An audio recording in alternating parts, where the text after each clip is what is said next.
Presiden Joko Widodo menegaskan meski pada akhirnya lokasi ibu kota bakal dipindah ke Kalimantan Timur, namun bukan berarti Jakarta ditinggalkan begitu saja. Dengan setumpuk masalahnya, ia mengatakan Jakarta akan tetap diperbaiki. Jadi, jangan sampai ada sebuah persepsi demikian, ungkap Jokowi ketika memimpin rapat mengenai kelanjutan pemindahan ibu kota dari Jakarta ke Kabupaten Penajam Pasir Utara. Petunjuk masalah akut yang hingga kini masih membelit Jakarta antara lain adalah banjir, kemacetan, dan semakin tingginya permukaan air laut. Bahkan, wilayah pesisir Jakarta diprediksi bakal tenggelam pada 2050 mendatang. Jokowi meminta kepada jajarannya agar menyampaikan ke publik bahwa pemindahan ibu kota ini karena ingin memeratakan PDB ekonomi 58% juga terdapat di Jawa. Lalu, apa saja sederet tugas Kepala Otoritas IKN dan Wakil Kepala Otorita IKN usai dilantik pada hari ini? 1. Jokowi meminta dilakukan identifikasi tanah di IKN yang masih diakui oleh perusahaan manapun. Presiden Joko Widodo saat meninjau lokasi IKN di PBU untuk pertama kalinya sejak penentuan IKN baru. Sebelum memulai rapat, Jokowi melantik Bambang Susantono sebagai Kepala Otorita IKN Nusantara. Sedangkan Doni Rahajo dilantik sebagai Wakil Kepala Otorita IKN Nusantara. Jokowi berharap Bambang dan Doni bisa bekerja sama dengan cepat, terutama yang menyangkut koordinasi antar lembaga. Ia juga memberikan arahan kepada Menteri Agraria dan Tata Ruang, Sofyan Jalil, agar segera dilakukan identifikasi dan verifikasi tanah di wilayah IKN Nusantara yang mungkin masih dimiliki atau dikuasai oleh perusahaan manapun atau masyarakat. Kita juga harus memastikan pengadaan tanah di kawasan ibu kota Nusantara ini hanya dapat dialihkan kepada instansi yang memerlukan tanah untuk membangun IKN, ungkap Jokowi. Pesan kedua yang disampaikan kepada Sofyan yakni setup penerbitan dan pengalihan hak atas tanah di wilayah IKN Nusantara. Nanti saya minta Pak Menteri, Kepala BPN agar betul-betul melakukan konsolidasi mengenai hal ini, baik kepemilikan atau penggunaan tanah di IKN Nusantara, katanya.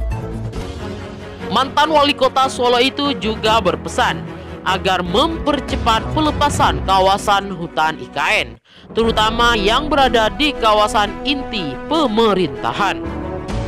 Berdasarkan data di dalam UU IKN nomor 3 tahun 2022, kawasan inti pemerintahan di Kaltim memiliki luas 56.180 hektar.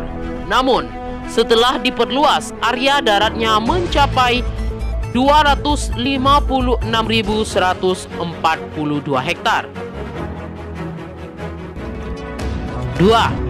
Jokowi berharap aturan turunan dari UU IKN rampung pada Maret 2022. Desain final Istana Garuda dipresentasikan seniman asal Bali, Yoman Norta, di hadapan Presiden Joko Widodo di Istana Merdeka Jakarta, Senin 3 Januari 2022.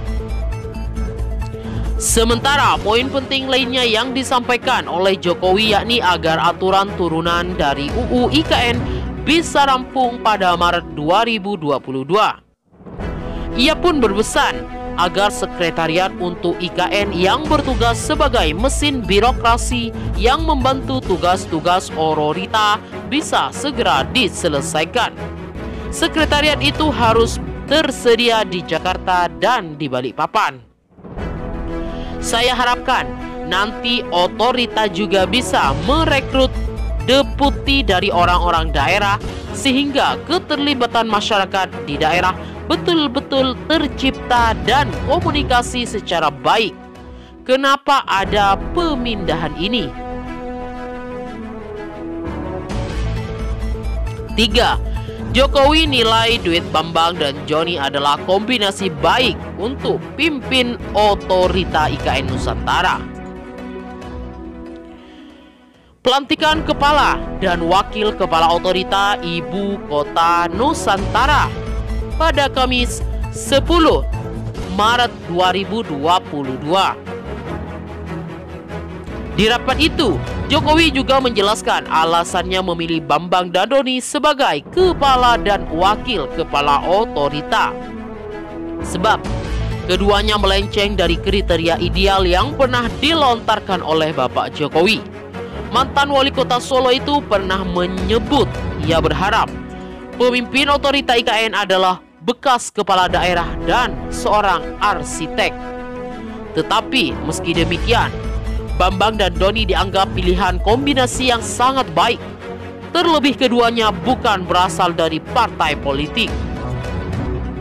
Pak Bambang memiliki rekan jejak sebagai lulusan ITB di bidang sipil infrastruktur dan urban planning.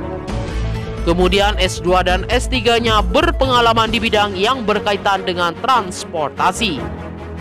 Jabatan terakhir yang berkaitan dengan keuangan karena memegang posisi sebagai Vice President di ADB. Jadi saya kira dari semua sisi ini lengkap, tutur Jokowi. Sedangkan Doni dinilai melengkapi kemampuan dan pengalaman Bambang.